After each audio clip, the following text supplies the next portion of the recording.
I'd like to call to order this special meeting of the Board of Education.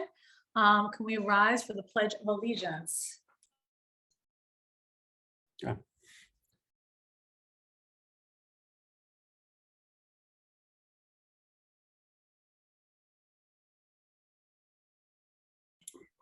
Guess we all said that quietly at home, but we can see we did it since I stood. So the first item and the only discussion item tonight is Central Middle School educational specifications. I don't see Dr. Jones on here yet. And I'm not sure the consultant was able to join tonight, but that's actually okay with me because I really wanted to continue the conversation with us and Mr. Healy, because I really wanted to get some more of your feedback from your staff. I know this has only been, 2-3 business days since we last met, but the board did receive some responses to their Q&A since then. So I think that's helpful. And I know I have a few more questions, and we could always continue to do this via Google Docs, but some back and forth with you would be great. So with that, who has any questions?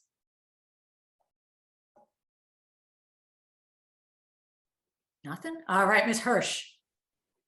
Well, my question, sorry, my question is probably less for Mr. Healy and more for Dr. Jones, but I think that this would be something I think we should just definitely discuss. And I wanted to thank Dr. Jones because she shared the additional enrollment information that Mr. Prouda had done that the ed specs were based on. And while I didn't get a chance to do as deep of a dive on those figures as I'd like to, I did see that Mr. Prouda noted in his projections that he didn't take into account any possible changes from the new construction of proposed multifamily construction in the Central Middle School area and some of the other feeder schools. I know I mentioned it at the prior meeting, but I think it would be doing a great disservice to the town and being rather short-sighted of us to undersize this school for multiple reasons. And so when Dr. Jones gets here, that's going to be my request. I'm hoping that we can get data on the possible changes in enrollment based on those proposed construction projects. I know he said he'd need a project manager to possibly prepare that analysis, but I'm pretty sure that we can probably figure that out, but I'd like it to be done as soon as possible. Because really nothing would be worse than building this incredible new school only to open the doors and discover it's either overcrowded or that we'll be outgrowing the space in a short window of time. I'm sure Principal D'Amico, former Principal D'Amico can agree with me on how frustrating that can be. But that's one of my larger concerns. And I know we had also asked, and Dr. Jones was going to provide for us a comparison of the spaces that are in the school currently versus what we're looking at versus stuff in the other middle schools currently. And I looked through our master facility plan, but all that I found in there was information on model programs, not current specs. So I'm hoping we'll get that information shortly so we can sort of have a good basis for comparison. But, and I guess I asked this last time for for Mr. Healy, is there anything that in the most current document that you feel is still missing for your staff? As of right now, I think most people were happy with the adjustments that we made through the last draft, and the music teachers were happy that we had shifted away from that general music classroom and used that to upsize the spaces in all 3 areas because that's really all they needed. So, as of right now, I think the adjustments, like I said, that have been made recently have been in response to the feedback that the staff gave that day. So I haven't heard anything additionally between our last meeting and now yet, but I also haven't seen any of the, I know we emailed out the link that Dr. Jones had sent out. I sent it out through Aspen, and I think the feeder school principals did as well. So I'm not sure what that was, but from the staff side of things, they're happy with the adjustments we're making. And I know that Mr. Kelly had a similar question that I did at our last meeting in regards to some of the spaces that are covering programs that we may not currently offer, but could in the future for more technical aspects and other programs. How did your staff feel about the possibility of doing that? Because I know the state is certainly interested in having us look towards enriching our students in ways other than academics. Yeah, I think in terms of the way that it was laid out with the media space and the unified arts or exploratory spaces, and including things like robotics and but still also including some of the technical arts like the wood shop. I think the big question that Mr. Kelly was asking the last time was addressed in terms of just the way that education has shifted over the last few years and putting those programs more in the technical high school model. That's really been the way that it's gone, obviously since even I was in school. But we do have the technology space as it is now. There is still hands-on building that is going on in that area. So there is some carpentry craftsmanship that's happening there. But I think the new building is responding to what the expectations are in terms of more computer coding, robotics, and the like. And I think that is welcome to staff as of right now. Now, if we were going to shift the curriculum to include other areas, obviously we would want the space to have that. But right now it's reflective of what the expectations are for us. Thank you. Michael Joseph? Yeah. Thanks, Kathleen.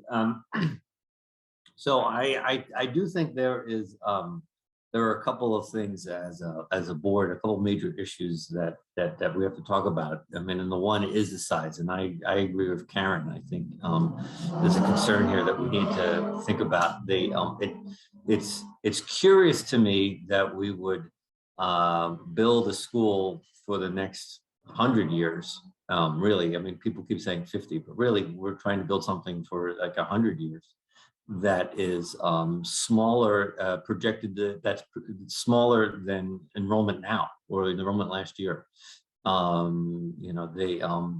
have the enrollment projections for the next 10 years that are under that, but I'm still interested in seeing how the enrollment for the 3 middle schools that we do have break down by elementary catchment, because it's conceivable that there might be some thinking and some realignment, the redistricting that makes sense there. People that go, especially if we're hearing that Eastern is overcrowded in the short term, while building something that has more capacity in the long term.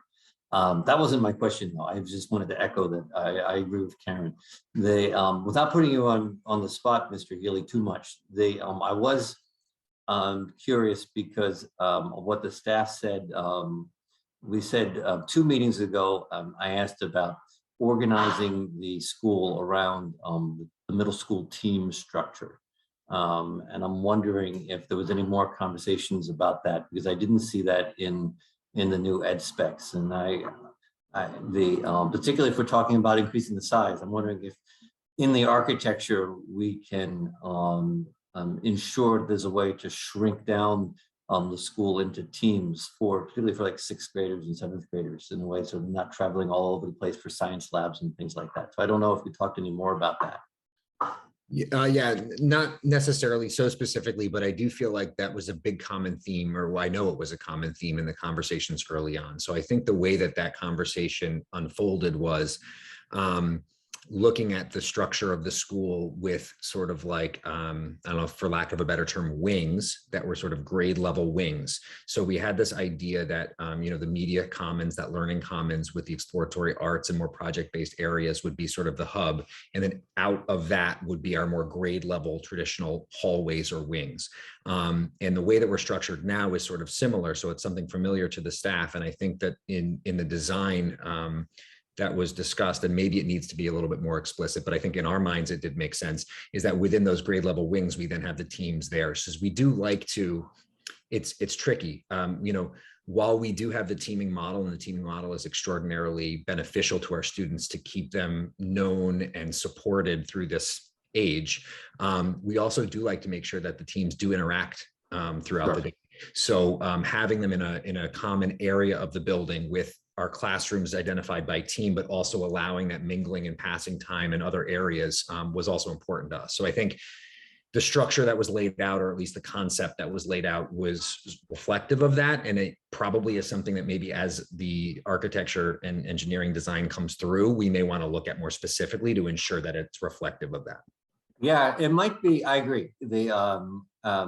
I mean, who knows? We don't know obviously what the footprint of this building is going to look like when we get to architecture. It might be something that we might want to stress in the ed specs, that we want to, I understand what you're saying, but we want to emphasize the teaming aspect, or something like that. That might be, I defer to you, but it might be something, because I don't know if that's clear to a building committee reading the ed specs, if they just rely on, the grade wings from before.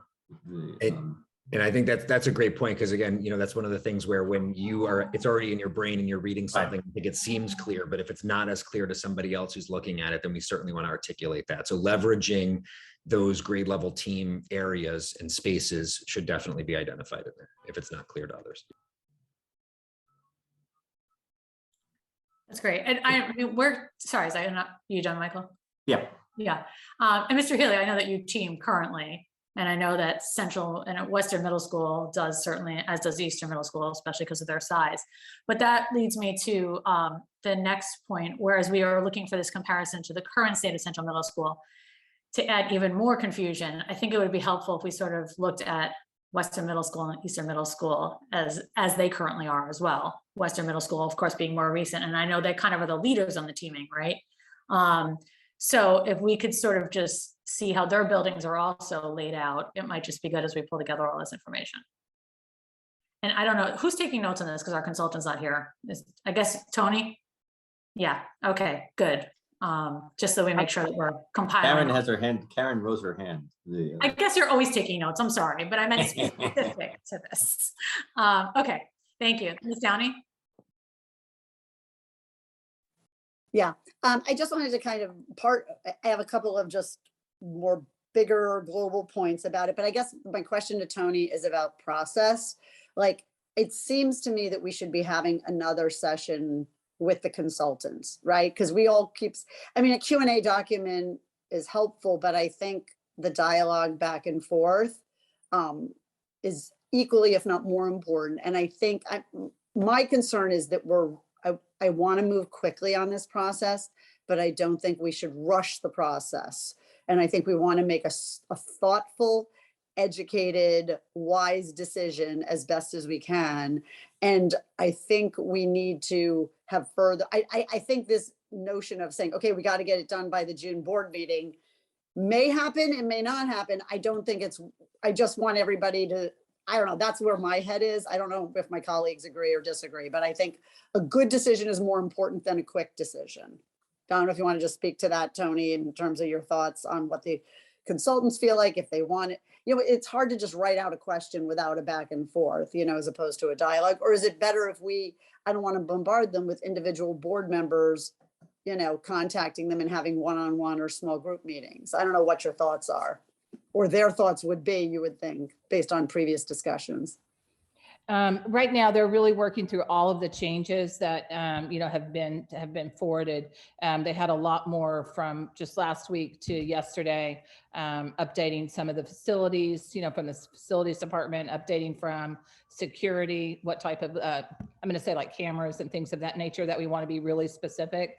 So they have a lot of edits they're working on right now. We absolutely need another, meeting with them here. But if the board thinks it would be helpful to do some small meetings, I know they're more than open to that as well, just to kind of walk through on a smaller level, more conversational in nature. If that would be helpful, I'm happy to set that up. I think I personally I would find that helpful. I don't know if everybody wants to raise their hand. No, it just would be just when we say, hey, if we haven't thought about this, why have we not? Or, I guess, and maybe it makes sense to have that once we have the next iteration of the document before we start doing that. I don't know. Or do we just start throwing things out that, gaps in what we're thinking? What do you think, Tony? I think, let me see how many board members are interested in some small group just input.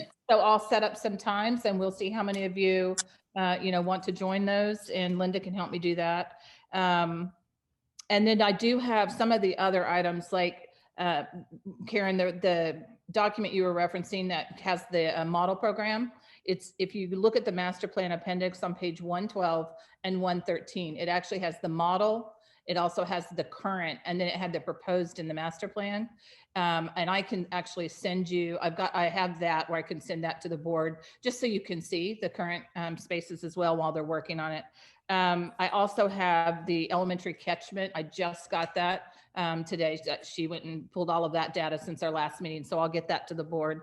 And then I'll set up some small group opportunities. And then of course we'll have to talk about when's the next big meeting, another big meeting with the consultants going to be. Yeah, because like some of the things, and going back to, so you raised a couple of things that I was going to mention, but like, for example, you know, we've been so focused on the interior of the building. We haven't focused on the exterior in terms of our specifications, like fields, not whether it's grass or turf, but field space, tennis courts, parking. And I know there's a danger of us micromanaging, but at the same time, we should, I think, make our, this is back to what I've said over and over again. I think our expectations should be made crystal clear, beat you over the head, because the people who are looking at this document to implement it are not, again, one of us will be on the committee, but the rest of them have not been, and they're not necessarily going to go through and watch all these meetings.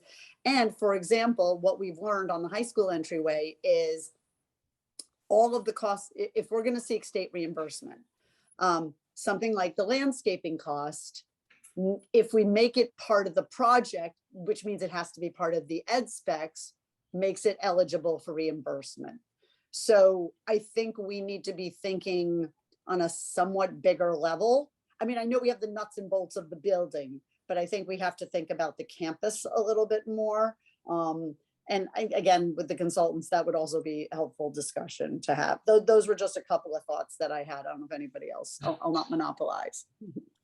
No, I think that's great. And then, sorry, and then I'll go to you guys, who else has their hand up, but that reminds me too, at one point, we're going to have to sort of, clearly we're going to go over, it seems, the square footage that would be deemed reimbursable by the state. And so we're going to probably have to lay out what the drivers of that were so that people could understand, you know, what we're accepting as not being reimbursable before we vote on it. But Christina, I completely agree with you. I don't want to rush this. At the same time, you know, it's a balancing, right? Because then of course the building committee can start in the summer. So we want to be able to hand them something. So look, if we need we're getting good at special meetings, maybe we have to continue to do this. Okay, so with that, Karen Hirsch, I think you were next. Oh, I was just going to say, I mean, I agree that it would be very helpful to have discussions with the planners, but I think also at the same time, to make our time and their time best used, instead of we do small groups, you know, if somebody's asking a question, we don't want to have to ask the same questions over and over. So I'm not sure how we would manage that. If you want to just put that in a document, obviously, if there's too many of us, it becomes a public meeting and what have you, that's fine too. We can add another meeting because who doesn't love more meetings? But I was going to sort of say, it was very interesting. And the question I have, I guess, for you is one of the other things we had talked about was ensuring that we have a traffic study done. And I think that should probably be looked at as to the timing on that. It is exceptionally important to our neighbors and to being good neighbors to the other schools and all of the residents that live in that area. It's already very trafficked in that area. As Ms. Downey just mentioned, if we are adding things like landscaping and things like that to the ed specs, that it can be possible for reimbursement.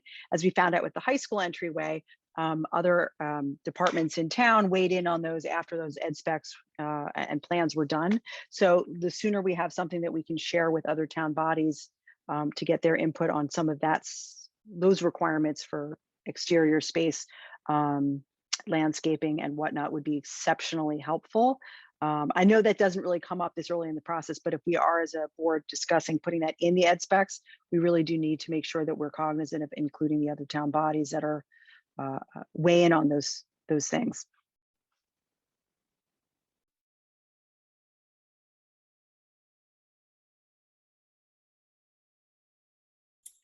All right, Ms. Costin.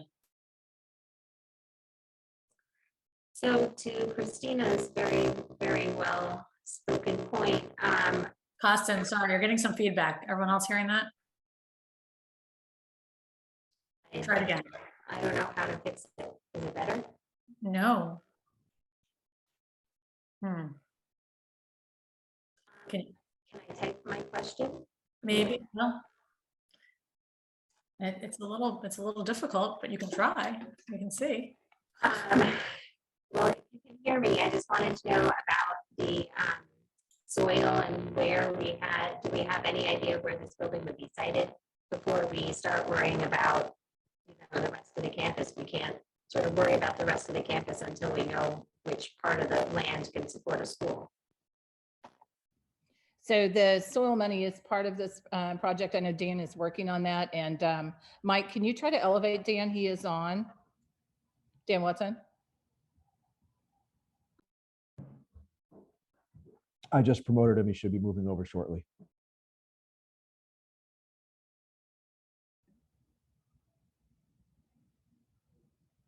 So Dan, are you there?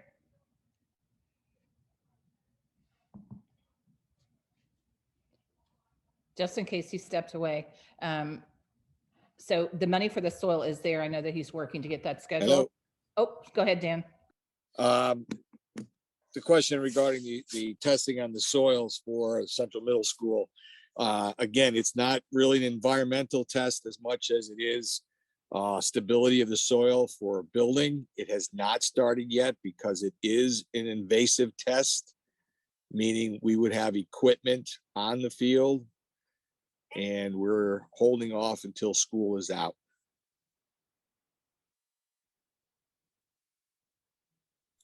Thank you. Okay, Cody?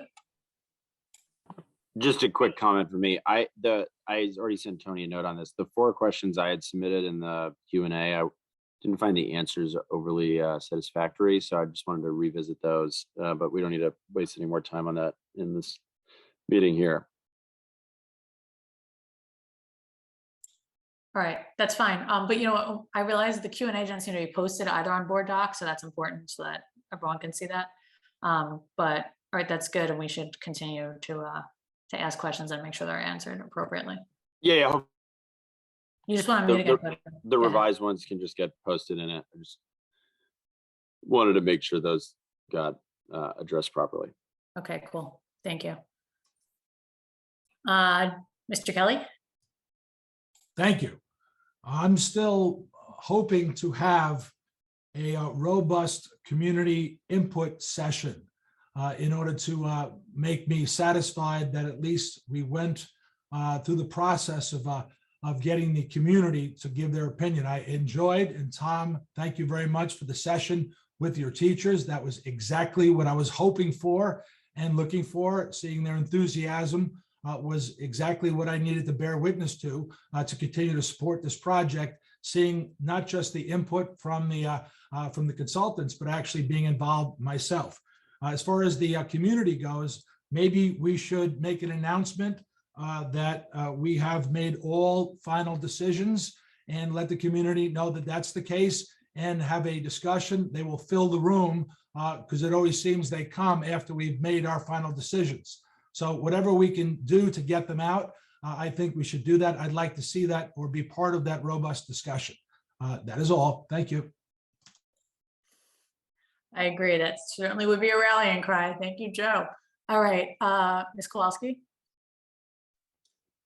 Just further on Joe's point, I know the survey went out to both the Central Middle School and the feeder schools. And I know, Dr. Jones, you had mentioned previously that there was a limited response. I'm just curious, as the passage of time, if we've been successful in getting any more comments.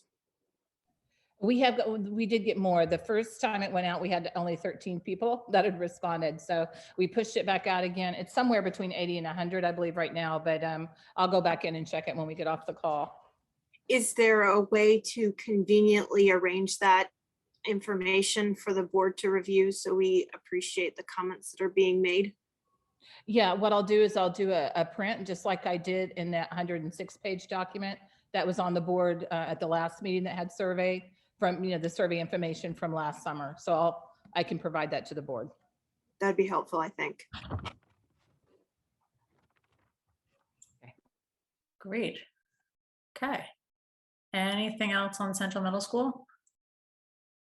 Okay, so I think the plan is to continue to share questions. Are we just keep adding it to the Google Doc? How do you want to continue to do this, Tony? It's really helpful if you just start a new one because Okay. yeah, because everything has gone to the consultants and we don't want to lose track. Okay, very good. And then we'll try to figure out when to do another special meeting, but I'm with Joe. We need to figure out how to, and we're all with Joe, on how to rally the public here. So Mr. Healy, I guess, I don't know, maybe you should do that. Send out one email that just says it's over. The doors have closed. I don't know. Let's figure that out, but I'd like to do something on that soon. And ahead of graduation, right? So, okay. With that, oh, sorry, Michael Joseph. Yeah, no, just one final point. In case anybody is listening, it is to the rallying the public. It is noteworthy that it doesn't, the media has not covered extensively our conversations about CMS recently. So if anyone's listening, that might be a helpful public service. Good PSA. Okay. With that, thank you so much, Mr. Healy. You could stay with us, or you don't have to. We are going to move to our only action item for this evening, and that is the America Rescue Plan. I'm going to turn it over to Ms. Downey as chair of the Budget Committee. Yes, hi, thank you, Ms. Doe. And oh, by the way, I think there's only 6 people listening in right now, Michael Joseph. So we are not busting out like in the old, reopening school days when we had 500. Anyway, I'm going to make I am making a motion that the board approve the American Rescue Plan expenditures for fiscal year 22 and 23, detailed at the end of the PowerPoint, the appropriation request document presented in the amounts of $3,533,643 for fiscal year 22 and $4,100,136 for fiscal year 23, for a total appropriation of $7,633,779. And I have some explanation afterwards. So that's my motion. Happy to second that. Okay, So, go ahead. so the explanation simply about the numbers for fiscal year 23 being $10,100 off is attributable to the fact that the BET at a meeting, oh geez, maybe it was last week, the weeks are all starting to blur together, asked that we include $10,000 for fiscal year 23 to reflect increased health insurance costs for the staff that are going to be paid out of the grant. And then the $1 extra is there was a rounding issue on one particular item. So, but that the amount, the total amount was the amount that the BET approved the appropriation for. So I figured it's easier to do it that way. So that is the motion. That explains the numbers. So you can go to questions or discussion if you want. Great, that's helpful. Okay, open to questions.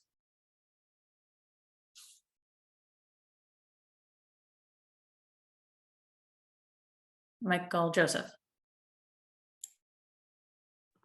I can't help but notice that we have a lot of our administrator friends here. So I'm wondering if they're here to talk about aspects of the what's in the package. I'm assuming there's they're not here out of their curiosity, but it's good to see you though. You might have missed my email later this afternoon. The questions you sent this morning, I actually did reply, and I know we've been working all day, so you probably haven't seen it, but I invited them to be able to answer the questions because they could do it much more articulately than I could through an email. So they're addressing those 3 or 4 items that you had. So Tony, I know that, I guess I didn't see the questions, but that's okay. So I know that Ralph and Dana are under a time constraint because of the fact that they have to hit to these. So could we have them maybe, whatever they're addressing, go first? I assume it's the high school center, student center. They can speak to that. And I know that they, along with Ann, also were talking about there was another question about the professional development number, and which actually was like 2,900 actual. I think I sent the board something on that, but so go ahead, Dana and Ralph. Thank you, Dr. Jones and Chairman Stowe and Board of Education for allowing us to speak at this special meeting. We know it's a tough time to get together, but we wanted to speak about the reimagination of the Student Center, something that hasn't been done. The rest of this building has been reimagined multiple times. But from my experience, which means I'm a graduate of Greenwich High School, class of 1970, and that's when that student center opened, and it pretty much looks the same as it did in the fall of 1970. Other than a new ceiling and new lighting, it's pretty much the same space. So we wanted to address that, and I'll let Dana speak in a minute. But one of the things that we thought we had a great opportunity to do this because we had to reimagine the student center in order to get through, able to seat all our students for lunch during the height of COVID. So that's when we had the idea, and I think Dana had the idea actually, and she came to me and she wanted to chair this committee. And I tried to talk her out of chairing this committee because she's chairing everything else, but she wanted to do this because she had a passion for this area, and she'll explain to you why. But it's a area of the school that really needs some work, and it will meet the needs of many students instead of just being a cafeteria, folks. Okay, so I'm going to turn it over to my vice principal, Dana Tolata. Thank you, Ralph. So during the 2020-2021 school year, the Student Center was set up with rows of desks. You could not tell what grade anyone was in, and students took ownership of the space by cleaning up their garbage.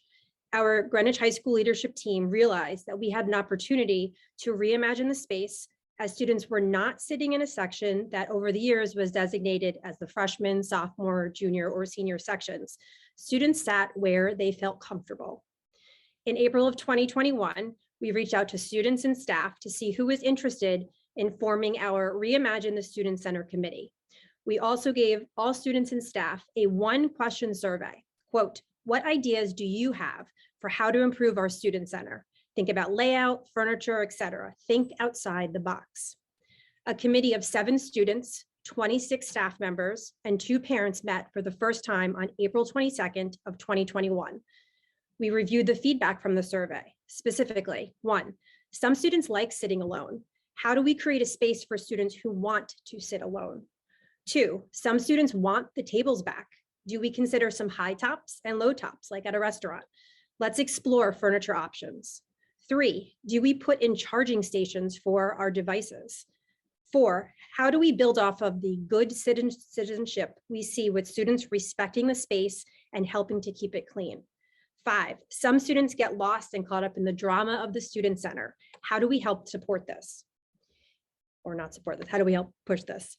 We use this information to form 4 subcommittees that met and reported back to the large committee. The 4 subcommittees were furniture and layout and grab and go food stations, expansion / thinking about how to use the space outside of the student center, beautification, and finally norms, rules, and student ownership, culture, and inclusivity. The large committee met 3 times from April through June of 2021. We started to formulate long and short-term goals, but quickly realized we would need funding to support our big picture ideas, including funding for an architect. The PTA was willing to support our work. Our superintendent and director of facilities made us aware that there may be funding available through ESSER funds. The work of the committee was put on hold until it was determined how much funding would be available for this project. We are aware that there has been a great deal of support from the community for the work we would like to continue to reimagine our student center. We encourage the board to support the community in allocating ESSER funds for this project. Thank you for your time and consideration. And we're ready to answer any questions you all may have of us. But thank you. Ms. Kowalski. Sorry, I had to find the mute button. So my questions go, I like the fact that there were different survey, there was a survey sent out. And I guess one of the things that I'm trying to wrap my head around is how this space ends up becoming more inviting, right? I've seen the student center at times in between passing periods and as tables, and clearly there's not enough tables and chairs to satisfy the entire population during that time period, and it's crowded. So I'm curious as to how this, renovation in essence is going to create a different culture to be more inviting for kids, right? We keep hearing over the course of time that we're going to create a different culture with respect to this space. But I mean, we've all gone to high school and we've all been at high school, right? How is changing the space going to get certain kids to is the goal to get kids to interact with each other that didn't previously interact? I'm not sure how adding charging stations all of a sudden changes the culture. So forgive the crassness of the question, but it seems to me that there's a certain group that always goes to the student center. So how is all of this going to make that change? Well, Karen, we got a lot of questions in that one question there, but let me try. One of the things that you have to understand about the student center is that when you go through there during lunch time, it's a whole different, it is a cafeteria, and there's over 1,000 students in there at one time. But most of the day, you have students trying to do homework. They're trying to meet with one another, talk with one another, and it's not very welcoming or relaxing place to do either of those things. We have a media center where we try to have our students go to do that kind of thing, but the media center only holds so many students. So what we're looking at is we want to break down all the barriers so our students would be comfortable with one another in all different grades, but also comfortable in using that student center as a space to learn and to do their work. We're also looking at it as a place where after school, we have students doing clubs, and it would be a great place for kids to come down and use that space for clubs, but it'll also be a nice teaching space as well. So just having it as a student center doesn't really, as a cafeteria, doesn't work for any of those issues that we want to expand upon.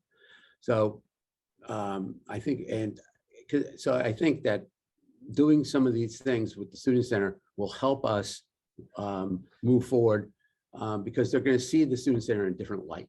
They're not going to see it as a place that this is where we go to eat and that's it. They're going to see it as someplace they go to meet with their friends, they go to study, they go to meet with the people that are in their clubs, they go and have a class there. So that's what we're looking at. That's why we're having this big push on this.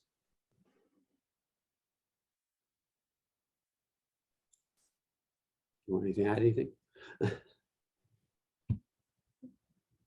If needed, but.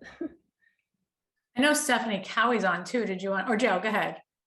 There she could Mine add. is a kind of a comment and kind of a question, I suppose. I went and spoke to my kids. I've got 3 older kids that have gone through the high school, and I've got one who's in the high school right now, as some of you know. 2 of my older kids had extreme opposite reactions to the student center. One of my children would find it a very traumatic experience entering the student center on a regular basis. Another one of my kids wished it was a 3-acre student center so he could wave to more of his friends and there'd be more people to cheer as he walked in. So basically there's a wide range of situations that the kids go through in my personal home experience. Now, the student center will remain an acre in size, so therefore the students that do enjoy the student center as it is will still have a very large student center to go to. But those students that have a hard time with the bigger group and kind of want to be able to blend in or experience the student center in a more possibly anonymous way, I do believe there could be some redesign which could certainly help these students. And when I say they had different views or different experiences with the student center, they were very different. Some of the experiences that my daughter had and she didn't enjoy were really hard, and she expressed those to me. I asked her if I could share this poor experience that she has with this group, and she said I could. So something has to be done for some of those students. And it's not for all of the students necessarily, because some enjoy it as it is, but there are some that really struggle in such an environment. So it has to be looked at. And I do like some of the things I've heard about the redesign. I've been lucky enough to work on the stadium project with Steph Cowie, who's been very involved in this, and she's shared with me all the way along some of the concepts and thoughts. And I do appreciate some of the things that she had said. I'd certainly like to hear more of them if she's on, but I just figured I'd share that experience that not every kid needs the student center to change, but a lot do, and the ones that do, we should certainly be addressing it for that reason. And Joe, it can be a very scary place for many students. You come into a large high school, and we developed an amazing house plan that really works for 2,700 students, but then they all flow into that student center. And that's the kind of thing we're trying to see if we can do the same thing we did with the house plan to the student center, make it more of a comfortable space where you want to go, not where you want to avoid. Thank you. Should we elevate Steph, since she's one of our few attendees? Let's make her come and talk to us. Absolutely. Michael, can you do that? Thank you. All right, Hi, Steph, sorry to everyone. put you on the spot, but you're good when I do Sorry, it. my hair was up in a ponytail on the top of my head, so I thought I might take it down so I didn't look silly. I reiterate what Dana and Ralph had said, but I will add, from a parent perspective, we did go out and we sent emails to all the parents noting that this is something we wanted to do moving forward. We wanted to support a transition of this student center. However that might be, when we were looking at it of having no funding thought of, we looked at it in ways of planning like year over year, what we could do to make it better. Parents were amazing in their responses, very thoughtful. They all spoke about different reasons why. And Joe shared one point about one of his daughters who did have difficulty with the large space. We had another individual with a very similar conversation. And when you read it, it's quite sad for somebody that has to walk through an area, probably 7 times a day, have to pass through at some point, and making it a more stressful situation. They were looking for places where you could walk, where you really wouldn't be in the main area of thousands of kids. There were really thoughtful ideas about seating and making it more welcoming too to those that didn't want to sit in a large group setting, to 4 tops, to around banquettes on the outside, things like that, where they could still feel part of the pack, but could really decide on their own space. Parents really are in support of this. I can share with you countless emails we received during our meetings that we had of our membership meetings. We spoke about it as well. So I honestly, I hope you will be moving forward with this evening, because I do think it's really a tragedy not to, for the sole fact that this has not been done. And I said this in my quick comments the other night. This has been something of a 70s style retro look. I think it will provide not even just great seating for people, or, a little more comfort to those kids that are there, whether they don't like large space or not. But what I do think is it shows pride. What it looks like today is less than a penitentiary, literally like a lunchroom. And if you spend any time in there, it begins to feel like one. So I really do have to say, if you have any question, you should have gone and had lunch there, because it is a very different atmosphere, and one sitting from the outside looking in. It has changed quite a bit in the last 30, 40 years. And we hope that it does make a transition into this next century. And that is what we would applaud and love so very much. Dana and the committee and everyone has worked tirelessly on this effort. And prior to even knowing about funding. So you can imagine, we were all ready to get in there and start raising funds. So we are so excited about this opportunity, and any questions we're happy to answer. Thank you so much for giving me a few minutes. Thank you. And I understand congratulations are in order from this morning. You received an award. So Thank you. very much. All right, Ms. Hirsch. Oh, I was going to say, much like Principal Mayo, when my husband first came to the high school to sit there and hear about our son's experience going forward in the high school, he was amazed to see that it looked exactly the same as when he graduated in 1990, to the point that he was like, oh, look, there's the tree, it's so forth. And it brought up a lot of memories and experiences, positive and negative for him. And so I can understand for generations of students how they have felt both positive and negative about the way that student center is created. I had some questions when I first heard that we were looking to sort of use funds for this. But honestly, the more I've spent time thinking about it and asking some questions, I realized, honestly, we've changed the way that we teach children and our students. And our students have changed the ways that they interact with one another and with their academics. And each student has kind of a different need. And yes, there are some children and students that go to these spaces to decompress, to have lunch with their friends. It's the only opportunity some students have to see friends at all during their day at school, because they're not often in classes together. It's one of the few opportunities that, and places that students can connect and be together when they have group projects. And we are doing more and more of those group projects, clubs, all sorts of things, and ways for the students to sort of explore other interests outside of just what's on the lunch tray. And I have spent significant time there at lunch, and I can understand I've seen how that space is being used in multiple different ways.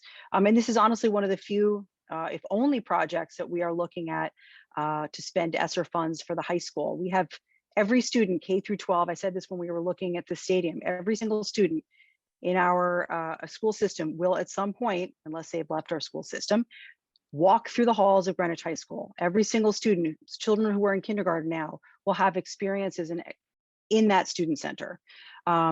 Yes, we have gone to one-to-one devices. There are not enough outlets. The students need opportunity to be able to plug in and to work on projects. We're asking them to do more multimedia things. We're asking them to study and get their textbooks on laptops.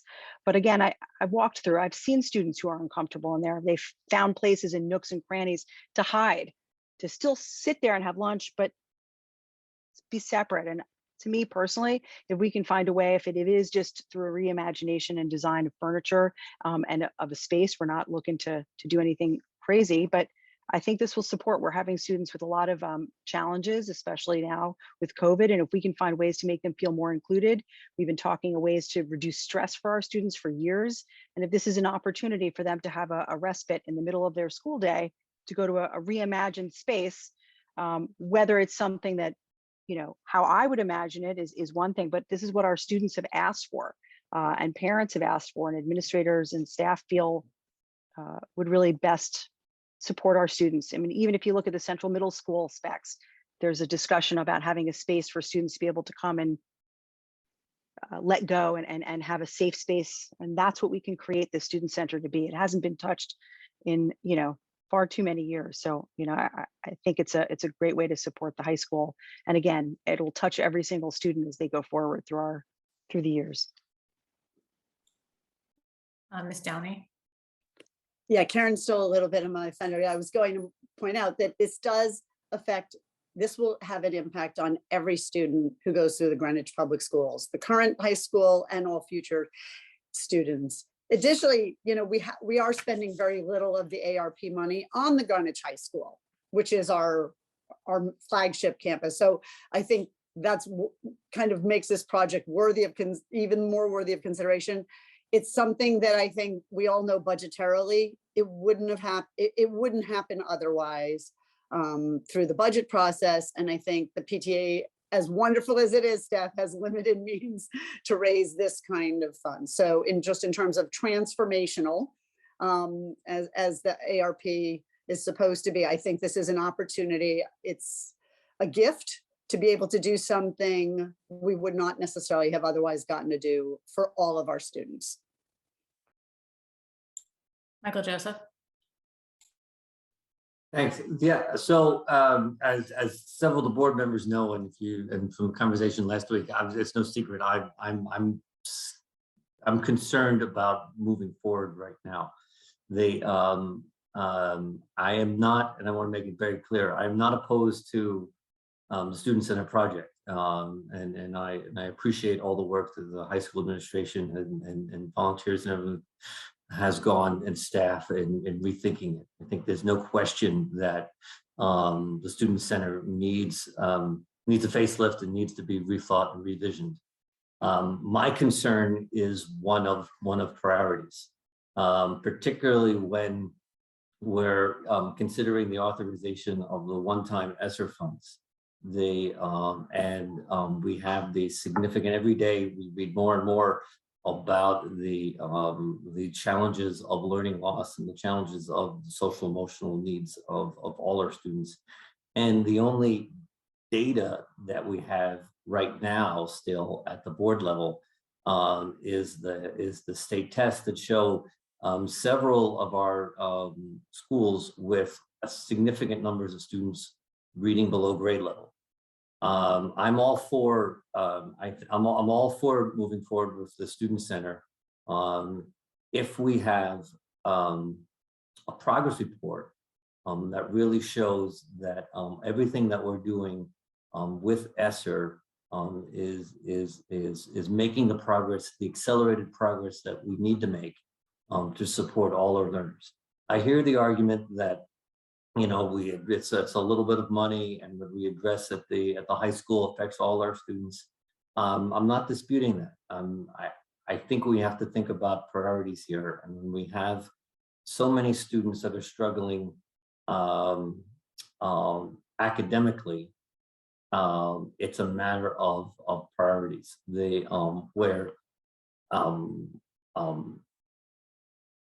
As a result, what I think I'm in order. Tell me if I'm out of order, Kathleen. If I can make a motion and then someone seconds it, we can talk about it, or do I have to wait? I'll make an amendment to the motion.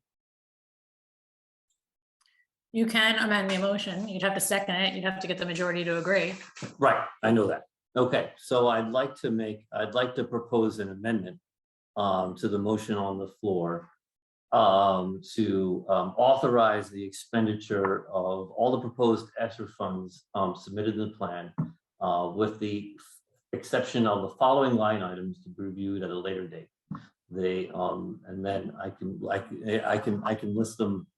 And then what's listed here is the school climate consultant at $79,500, the K-5 science supplementary materials at $530. The family and community engagement consultant at $45,000, the GHS student center redesign at $500,000, and the social studies and English curriculum at $100,000, which is a total of $1,254,500, which I know is a lot of numbers. I second. Okay, so we have to take a roll call on the amendment. Don't we get to talk about it first? Yeah, you have to have discussion on it first, Kathleen. Discussion on the amendment. Debate on the motion to amend is permittable. Yes. Permissible. Okay, you're right. Okay. Okay, can I start? Can I talk first? Okay, so the thinking behind Mike, Mike, could you just run, you were saying it rather quickly. Could you Yeah. just clarify what the points were, just so? Sure. So the school, so it's basically the bullets are all things that are not time bound. I'm very sensitive that there are a lot of things in the ESSER funds that we have to. So you can get, this could be part of discussion. What are the Oh, four sorry. items? Oh, Just the give us four the items, numbers. sorry. School Give us the climate numbers. consultant. School climate consultant. K-5 science supplementary materials. The FACE consultant. The student center. And the social studies and English curriculum. Wait, I'm sorry. You didn't give us numbers. The K through 5, you're going fast. The Sorry. K through, sorry, if we're gonna have a discussion. we No, should I be- appreciate it. So the school climate consultant at $79,500. Mhm. The K-5 science supplementary materials at $530,000. The family and community engagement consultant at $45,000. Why is that one different than, I'm sorry, I'm just, because that one's different because it's listed at 65. Yeah. Because the 20,000 was in fiscal year 22, so I assumed it was already spent. Yeah, but then that would also hold true for portion of the school climate consultant. Yeah, you're not being Oh. consistent. You're not, Then- you gotta be consistent. Then let me go back to the, I did the wrong number on the school climate consultant. I'll look the. Okay, we can come back to that number. Okay, Right. those three plus the student center and what, there was Student one center, more? and then the social studies and English curriculum at 100,000. The what? Social studies and English curriculum? Okay. which I Okay, think just is understand. 2030. Thank you. No, I just wanted to be sure we all know what we're talking about. Right, Thank you. no problem. So all of those, now we can go to discussion.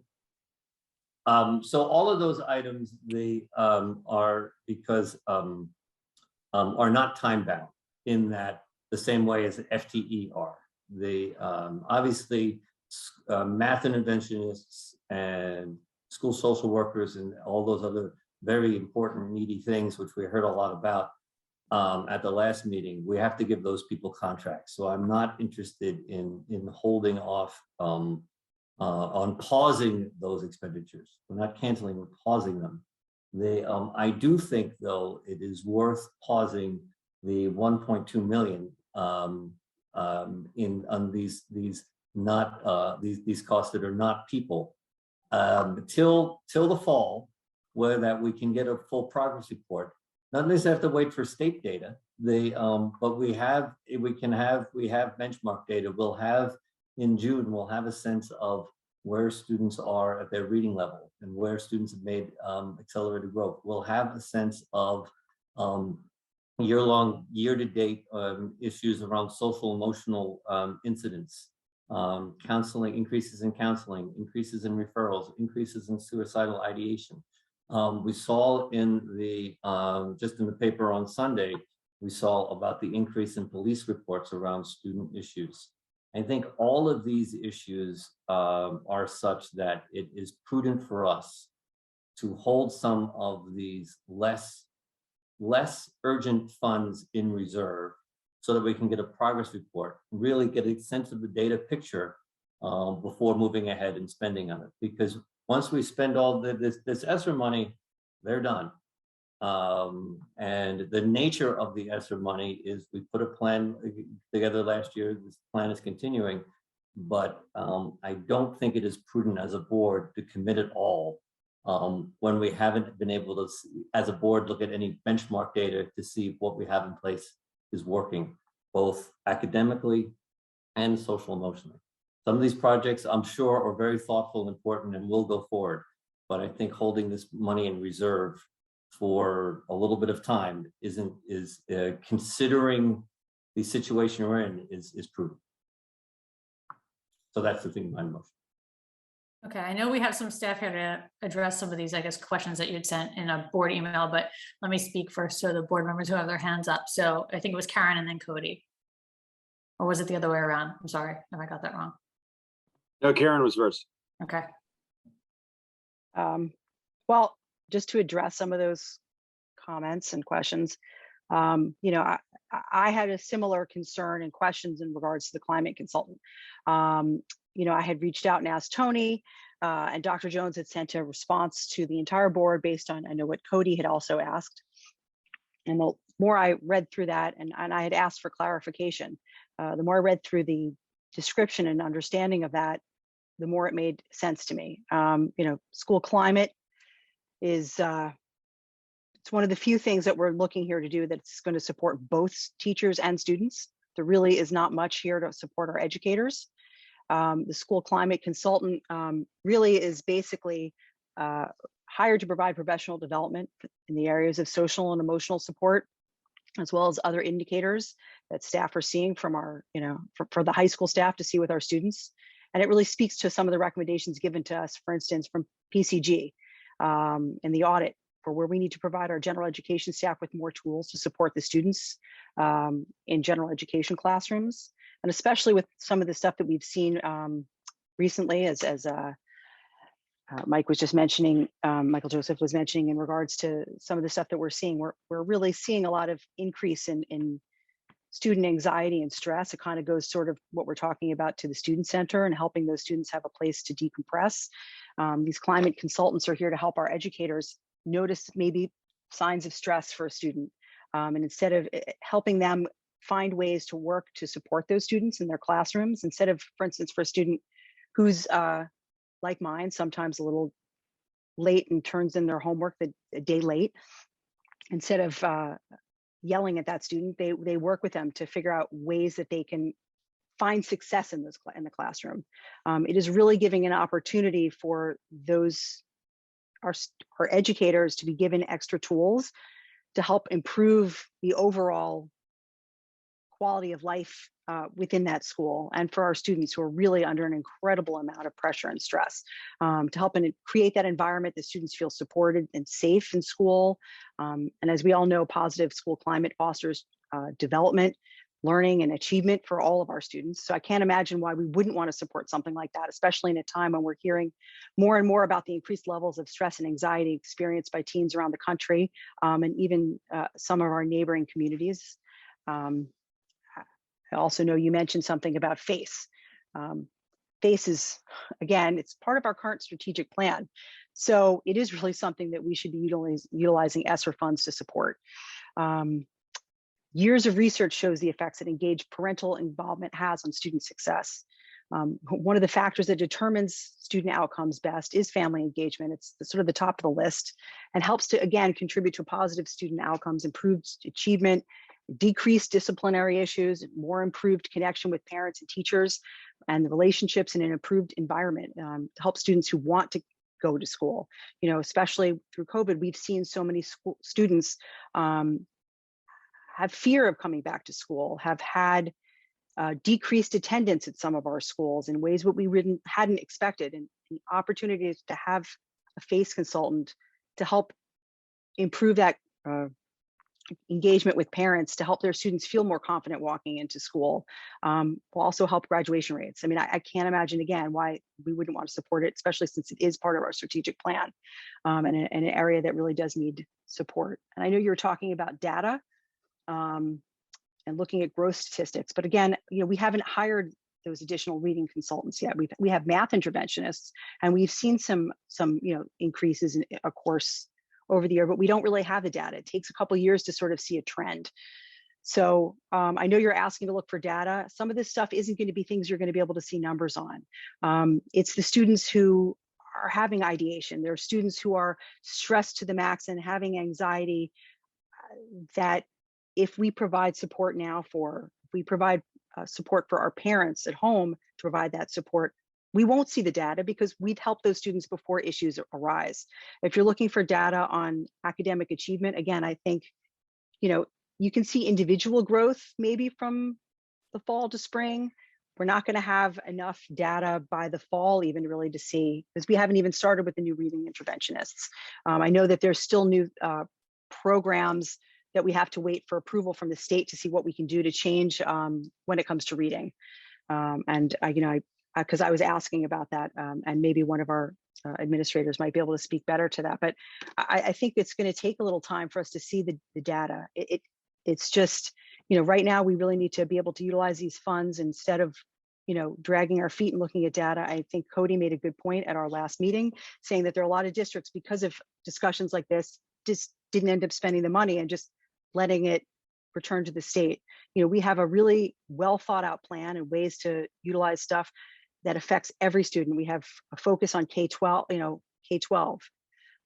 So it's going to touch every single student in different ways. I don't know. I mean, maybe that's just me, but I think that sort of addresses some of the questions you had. I'm not sure what the concern is with science materials. I know we've needed to improve and add there, or your questions for social studies and English curriculum are, but I'd love to hear why you're concerned with those. The other ones I heard a little bit about from watching last week's meeting. So, but if you can share with us your thoughts and your concerns on those areas, I'd be interested to hear why you think we should not spend the money there.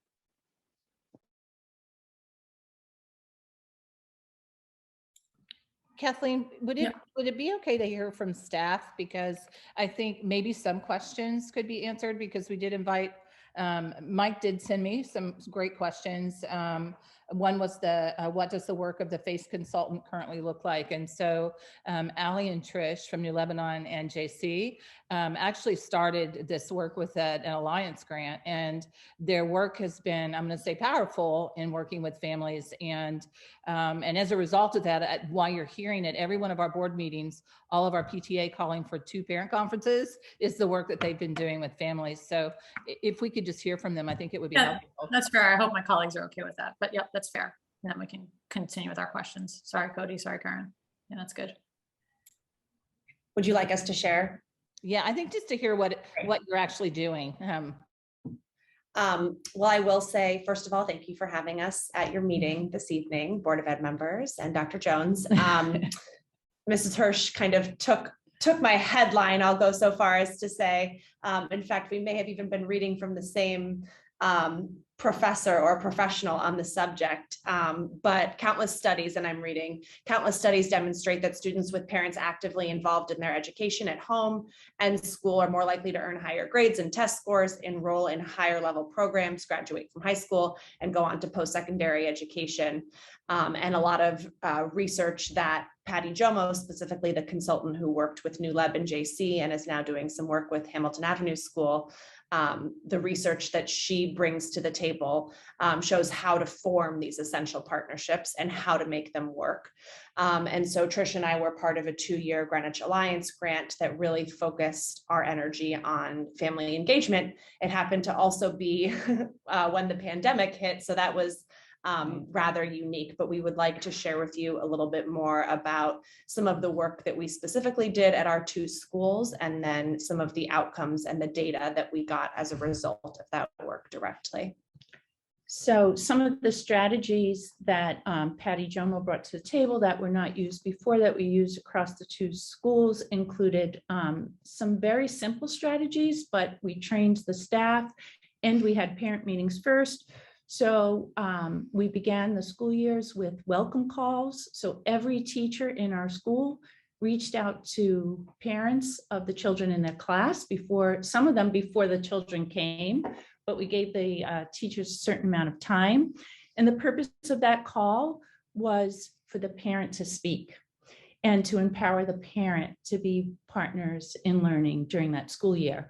So it wasn't a conference, it wasn't something where the teacher was the leader, it was an introduction. I'm your child's teacher, and I would love to hear about what you think the strengths are of your child and what you would like to see them achieve this year. That was very, very successful and powerful for our parents. That was one of the things that was really a highlight of all the work that was done, as well as that we had training in our conferences. So rather than a parent-teacher conference that included just a teacher explaining what their child had done that year, what their student had done that year, we sent home questionnaires with the parents, and they brought it to the conference. And so the teacher asked a series of questions about what they thought their children were doing in class and what did they want to know at the conference. And so the parents were much more engaged in the conference, and they also, we held some parent meetings where parents were taught how to hold a conference and why they were an important part of it. So it wasn't a passive conference for the parents, it was an interactive conference between the teacher and the parent. And I'll speak a little Surveys? bit, yeah. Also just acknowledging we're speaking to a group of adults who are perhaps at the utmost level of engagement. You've chosen to run for Board of Education seats and been elected. So you're kind of the ultimate version of what engagement looks like in a school community. We just wanted to acknowledge that, of course, in the first place. While you're all the experts, this strategy was really meant to service all of our families, and going district-wide would be able to service all Greenwich Public School families. So some of the data that we were able to collect through our Panorama survey at the end of the 2021 school year, so in spring 2021, from New Leb, and then I'll have Trish read from Julian Curtis School. We had 93% favorable results for the questions under the homeschool connection topic. That compares to elementary schools across the country, which is at about 90%, and in Greenwich Public Schools, 89%. With regards to the school fit topic description, our positive results were 78% compared to Greenwich Public Schools overall, which was 69%, also very high, of course. School safety, New Lebanon School was at 84%, Greenwich Public Schools, 83%. This is again, people responding favorably to these questions. And then under student experience, 92% responded favorably. Greenwich Public Schools was at 88%. And we had 70 responses. We currently have 300, just over 300 students enrolled here at New Leb as of last spring. And so that's a decent number of our families. If we have about 120 or 30 so families, it's a decent percentage of families who are responding to this survey. So, you know, the number that we look at is important too in terms of response rate. So very high numbers in terms of our results, which in turn drive our school improvement plan and what that looks like and how we seek to continuously improve the following year when we look at this data. And then how can we backwards plan? What can we do within the school setting now that the grant was technically over? What practices do we continue? And where did we see our strengths so that those numbers can continue to go up? Do you want to share, JC, and then I'll go into some other It's data? very, very similar. And I just like to say they were the best results we've had in a number of years. Our homeschool connection was at 94% favorable, 89% for the Greenwich Public Schools. School fit was 81%, 69% for the Greenwich Public Schools. School safety was 92% for JC, 83% for the Greenwich Public Schools. And student experience was 93%, 88% for the Greenwich Public Schools. In January 2020, so this was pre-COVID, after our first conference when the consultant had supported our work as a school, our December conference, we had the parents take a post-conference survey, and one question was asked: did you leave your child's parent-teacher conference with direction and resources that you will be able to use at home with your child? And the available responses were yes or no.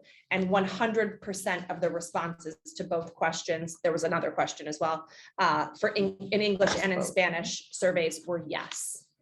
Then moving on to October 2020.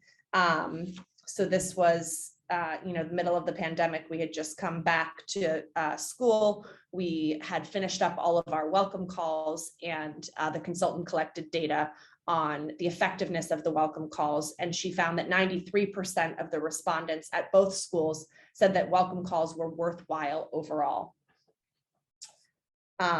Moving on to April 2021. So now this was following the second conference, the second conference that we had during the first COVID year back in school, if you can keep straight there.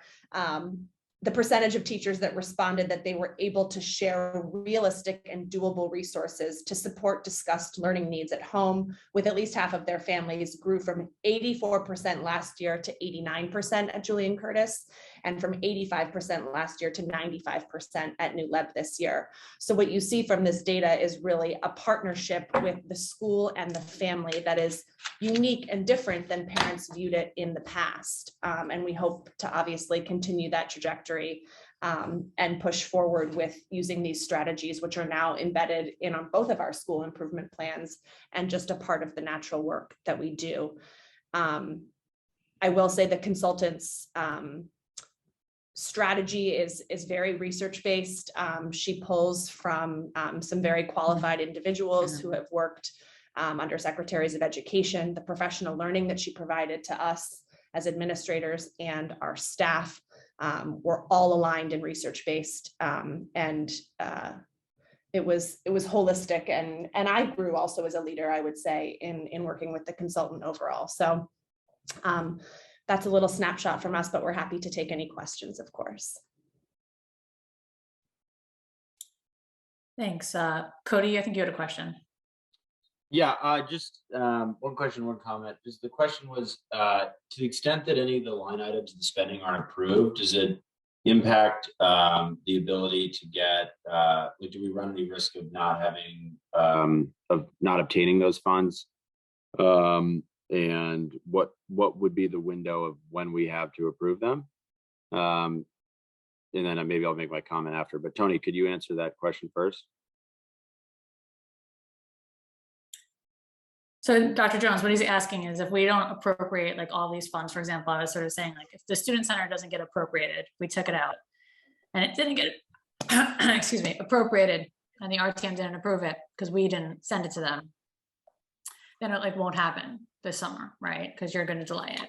Oh, I would actually separate it into two separate things. One is like just on federal, to the point of like some districts not even getting access to the money because they weren't organized and like actually not using it, so they lose it.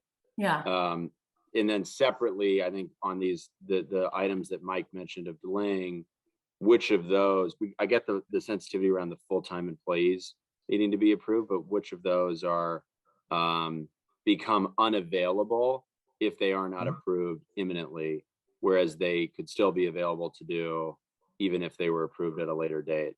Okay, can Sean answer that? Yeah. Sorry, I'm sorry, go ahead, Sean. No, that's all. Yeah, I mean, sorry. Can you hear me? Yes. Okay. If we don't spend the 23 funds, we would have to go back in and basically have a different number reappropriated for 23 and move it to 24. And I'm going to jump in. I think Cody, what you're asking, we have till September of 24, Tony, correct me if I'm wrong, to spend the entire amount of the ARP funds. So if we have funds that we do not spend in this year, we will have them available for next year. Okay, cool. That's Thank you. That's where you're That's going. what I was asking. Yeah. Thank you. That's It all. was just getting too convoluted, sorry. they could be available, but we would have to submit it to the state and that would have to be approved. And we would have to go through the process with the BET and the RTM for any additional appropriations. We can't just say, oh, we changed our minds, we want to spend it. If it's not appropriated now during the current process with the BET has made their decision and the RTM is going to vote on it in a couple weeks. In order to access any further ARP funds, we have to go through the entire appropriation process with both of those entities again. It's not as simple as the 8 of us making a decision. Yep. Is this the last meeting that we have before that in order to fit into the current process window? Okay. It really is, yeah. Yeah, because they have a June call and that's, yeah, it's for the, yeah. Can I add? Oh, you. Go ahead. Tony, you're on mute if you're trying to talk.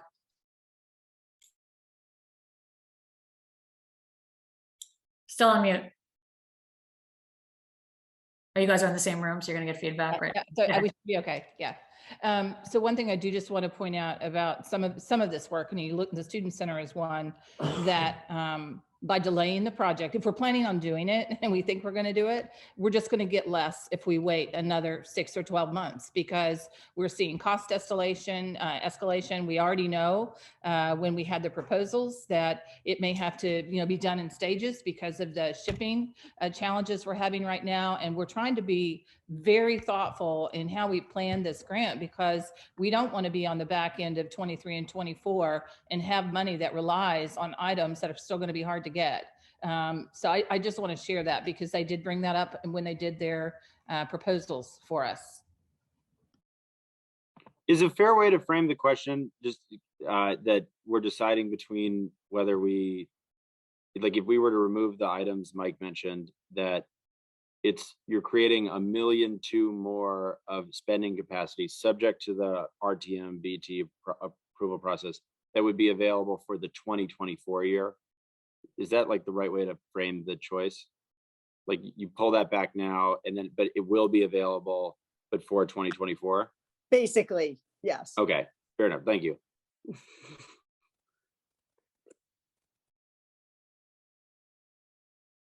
Maybe we go to science for a second and then we'll continue with the questions. And we have Mark and Tara here tonight. Interjecting with the, Is there a specific question around the science materials? I don't know, At Michael the- Joseph? Do you have? a- Michael Joseph? Yeah, so for the record, like with everything, I don't have any objection to. I'm all for science materials and everything else. My concern is more about, like I said, is more about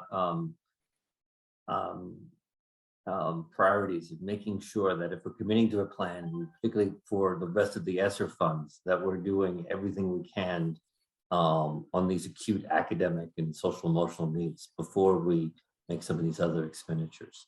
Are we doing everything we can? Do we have enough money for reading intervention? Do we have enough people trained in these different programs? Do we have enough people certified? Do we have enough intensive tutoring? Do we have all these things? And I don't know if we can say all that until we have a real sense of the data. My assumption is, Mark, correct me if I'm wrong, my assumption is that you've thought I know you've done this, you thought very carefully about the science this science allocation, and it would be a terrific addition to our elementary STEM program. It's also something that we got through this year without. So pausing that to make sure that we're doing everything we need to support learners that to make the accelerated progress they need to, it was my concern. But I'll let you please, but I do want to know more about what the science program, what we're talking about here. I think that's important. Sure. So I'll let Tara talk a little bit about the specifics of the science, but to answer your question about are we doing everything that we can do to help accelerate learning loss? You're right in the sense that I don't think, and the psychometricians will tell you this, the learning loss isn't quantifiable at this point. Certainly we will have clean data from the SBA in the fall. We will certainly get it sooner than the fall, before prior to public release. So we'll be examining the results. But the math interventionist, just to go back to a point you had made earlier, I want to be clear on that for whomever might be listening online, especially if it's some of our math interventionists. We did budget for our math interventionists within our board approved budget. So it is not in the future going to be funded through grants. So I think that's a critical point of clarification that we make. And in terms of, do we have enough reading specialists? I would always argue that we could use more reading specialists. Reading is a complex skill that needs to be taught by teachers who are more than adequately trained in the science of reading. And as we know, the science of reading is certainly in the news these days. And Lucy Calkins is having a week. I'll just leave it at that. But you have to be careful about adding headcount by way of these funds, because these funds will go away. And so when we look at opportunities for acceleration, we look within our curriculum management plan and the assessment that we've made about the current health, so to speak, of where our curriculum rests at this moment.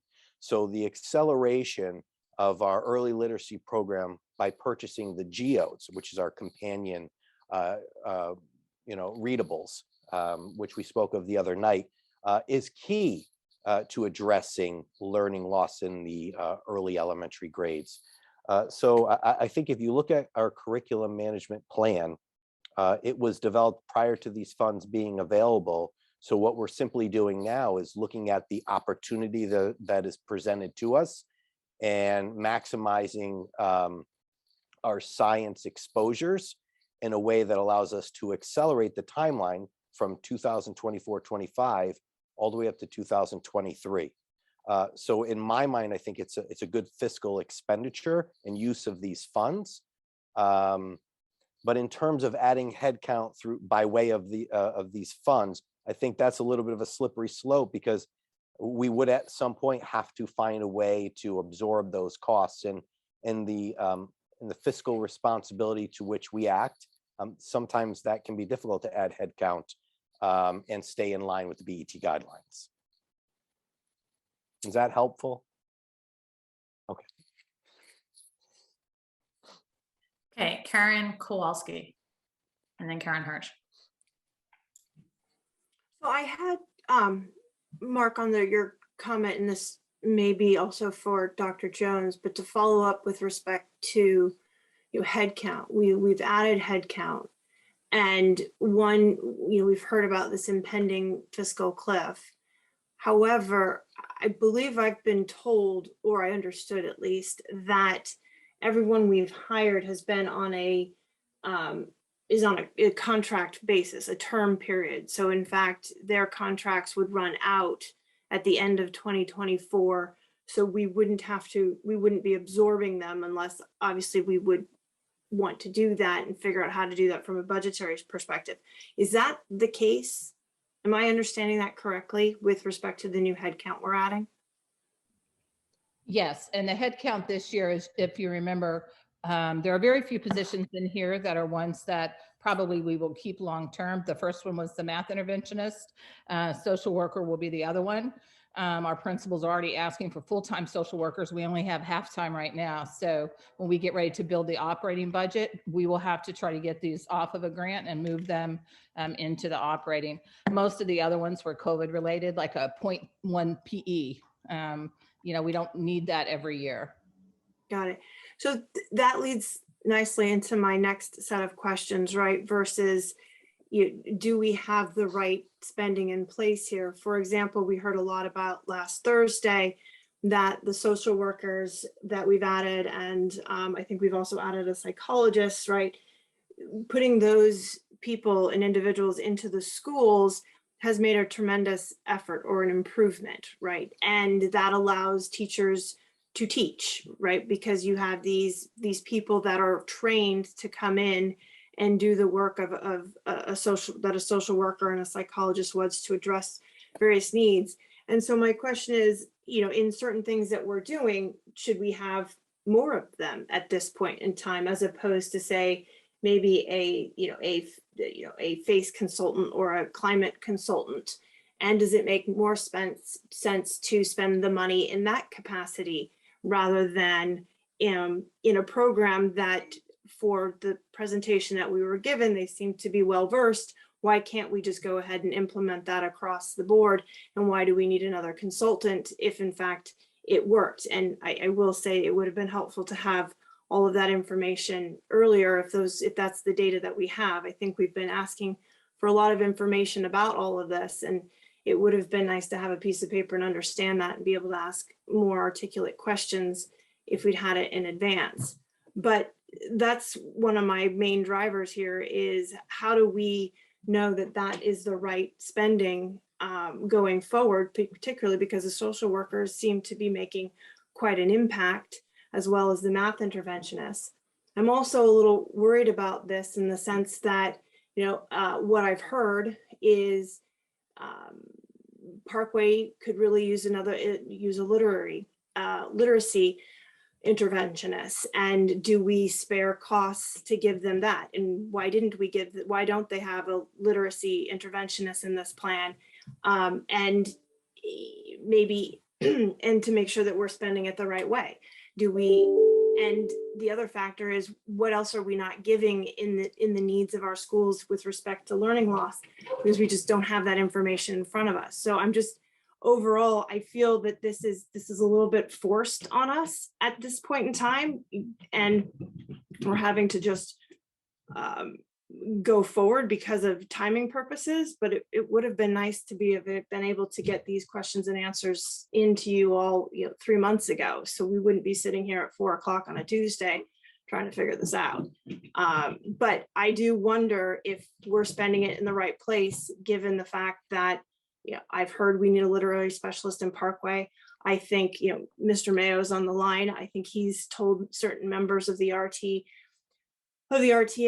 that he could really use more textbooks. So do we forego the spending on textbooks to give the renovation of the student center? These are a toss-up, and so it's a give and take. But I'm more in line with the idea of spending more in the way of addressing learning loss and academic achievement than anything else. And I do think that putting a pause on things at this point in time with certain of these spendings to make sure we're spending it the right way, given to Cody's question, which is we can spend it in 2024 or up to 2024 might be prudent.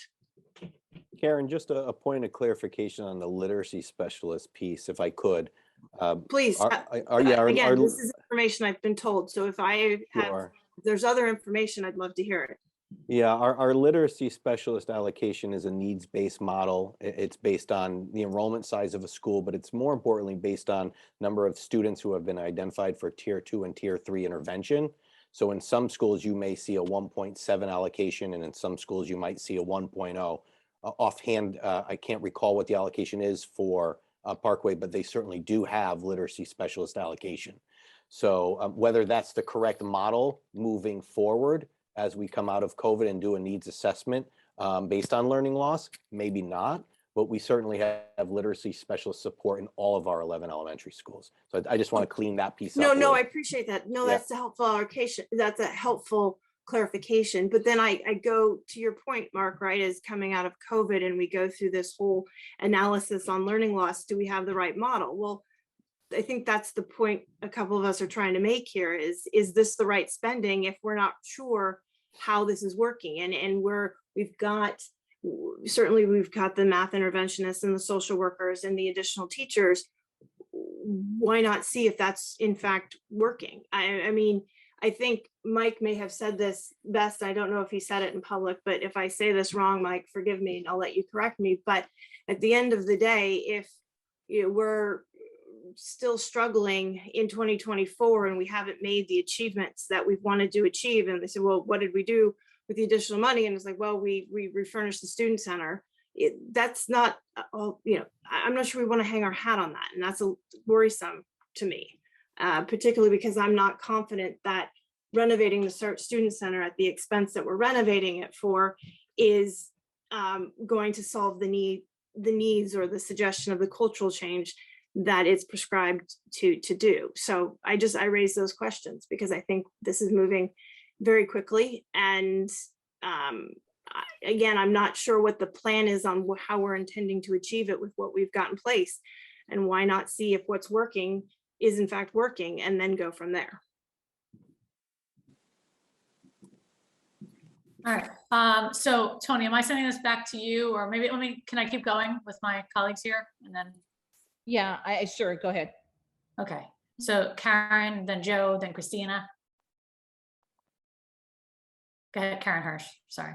Oh, I was just gonna, well, first of all, I just wanted to thank our principals for sharing that fantastic data that we've heard from the FACE consultant, because honestly, it's something that we've been asking about doing for so long. And so I'm really glad to hear that there is data to support the positive impact that those changes are having. And I'm hoping that we can take what you guys have learned and share that across to our other schools as well, elementary, middle, and beyond the high school.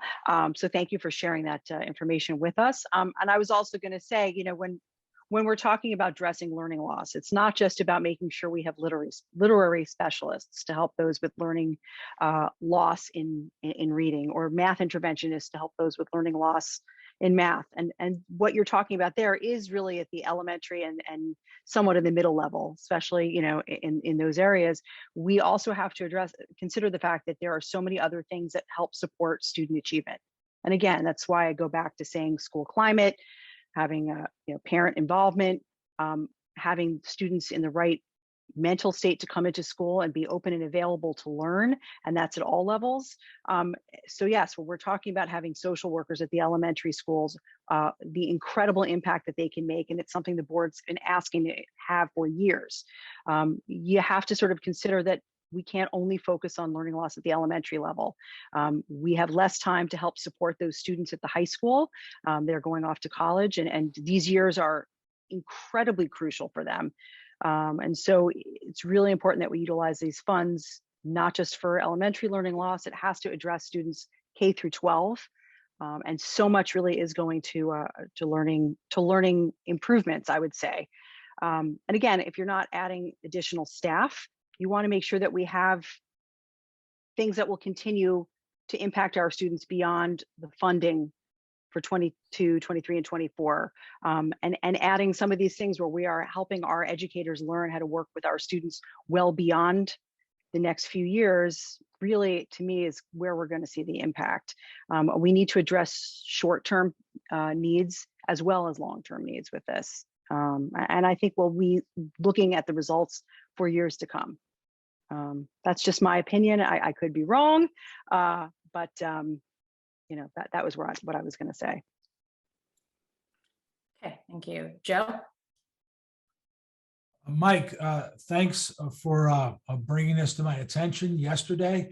I do appreciate it because I was under the impression that this stuff all had to be voted on immediately. Otherwise, there might be something in jeopardy. And Mike, you know, I hold your opinion in high regard. But I did take a look at the items which you sent over to me that you listed tonight, and I did further work on them and came to the conclusion that I can't see any reason why we should delay in spending these resources now for the kids, because they need it now, because they've gone through this thing and they struggled. And geez, even, I don't know if some of you are aware of it right now, but there's another school shooting in Texas, 15 people killed. So there's all sorts of stress going on. I can't imagine why we'd want to hold off on doing something to affect in a positive manner immediately our students. I understand fiscal responsibility. I am fiscally responsible. I understand that sometimes you hold money back for reasons that you need to. In this case here, and Mike, please no disrespect to you. I do appreciate your suggestions, but basically I can't see or find any reason to not address all of these problems immediately. And if the problems continue, we find other ways to address those problems going forward. So that's my opinion. Once again, thanks for bringing it to my attention that all these issues were not immediately needed to be addressed. And even the ones that don't need to be immediately addressed, I think we should certainly address those and move forward on them. Thank you. Ms. Downey? Joe, beautifully stated. Because one of the points I was going to make is I'm not sure why we would want to delay spending on the students who've been in the schools during COVID and who are experiencing the traumas and the delayed effects. Whereas I think we all agree early intervention is better intervention as a general rule on educational matters. And this is a version of early intervention. I'll disagree that we're moving quickly, whoever said it earlier. We've had these figures in front of us for months. We've asked a lot of questions before. This has been going on for over a year. So I certainly don't believe this is any kind of hasty process, except for the fact that the BET is requiring us to vote so that it can be before the RTM. And that's a process. That's not on us not having the information. I think, Mike, your point about data, I think, of the items you're talking about, taking about several of them, the student center, the family and community engagement consultant, and the climate consultant are kind of, they're social emotional issues. I'm not sure how we ever, getting data on that isn't really practical. I'm not sure, and those kinds of things to have a much longer time horizon to really see the impact. So it's not like a standardized test is going to tell us whether those are working. So I think those are all things that are worthwhile spending. So I'm not in favor of any of these cuts. I think we've talked about them to death. So unless, I'm almost ready to pull a Joe and call the question, unless people have other questions of the staff, Ms. Stowe. Karen Hirsch, you still have your hand up. Did you have something? My bad, meant to put it down, sorry. Yeah, I just wanted to add one thing, is that, I took a step back and I looked at this and I said, we were given a gift, really, $9.5 million. And I looked across the state, and again, I can't say this enough, we were given a lot more than other districts. New Canaan got like $1 million, okay? We were given so much because our kids were back in school and we have Title I schools. And I think we should take a step back and really appreciate that. And then I looked at this allocation, and granted, I've been looking at these numbers for a year, but I sort of put a fresh set of eyes on it as we were going through this discussion. And I thought to myself, let me see, we're addressing reading, math, social workers, special education, the advanced learning program, science. I mean, I'm not sure, in language arts. I mean, I'm just not sure at this point what we haven't addressed. And so I think about, I mean, I'm in the finance business, diversification is fantastic. And you diversified this money. And then I look at the 500,000 addition for the Greenwich High School. And I told you, I at first was one of the people that was like, I don't know, does that really make sense?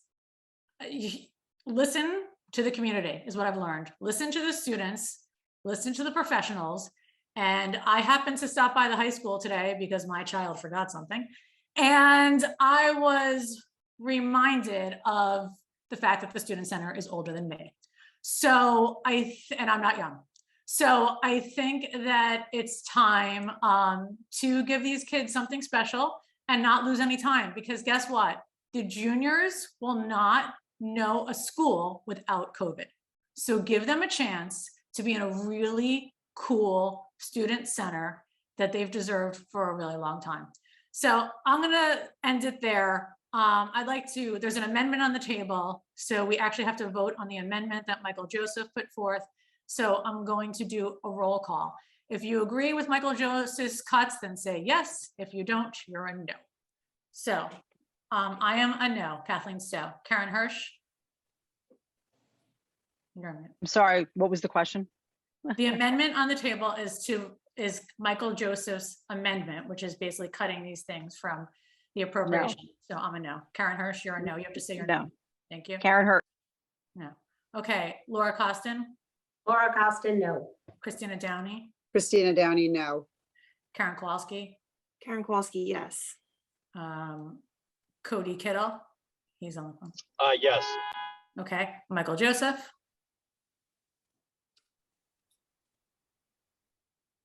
He's on mute. Okay. Joe Kelly? Yes. Yes. Okay. Joe Kelly? No. Okay, so that motion fails. So now we go back to the original motion, which is Christina Downey's. Christina, do you want to reread that for us? Good. Moving that the board approve the ARP expenditures. You want all the wording? Karen's already got the wording. In the total amount of $7,633,779 from fiscal year 22 and 23. Unless you want me to read the whole thing again. No, that's fine. So Christina Downey, Okay. your vote? Christina Downey, yes. Kathleen Stowe, yes. Karen Hirsch? Yes. Okay. Laura Costin? Yes. Cody Kittle? I'll abstain. Okay. Michael Joseph? No. Karen Kowalski? No. Joe Kelly? Abstain. Okay, so that passes 4-2-2. 4-2-2. Yep. Thank you, everybody. We will probably be having a special meeting on Central Middle School, but I'll be sending out some more information on that. This now goes to the RTM as is. Thank you so much. And can I get a motion to adjourn? Karen I'll Hirsch? make the motion to adjourn, yep. I thought it was Laura's job to make the motion to adjourn. I think just because we're virtual doesn't change Joe passed the torch. We have to stick with the process here. Laura. No one owns the adjournment. No, Joe said Laura owns the adjournment. Absolutely, I agree. As social chair, I would like to motion to adjourn. Okay, so Karen Hirsch is going to get the second then.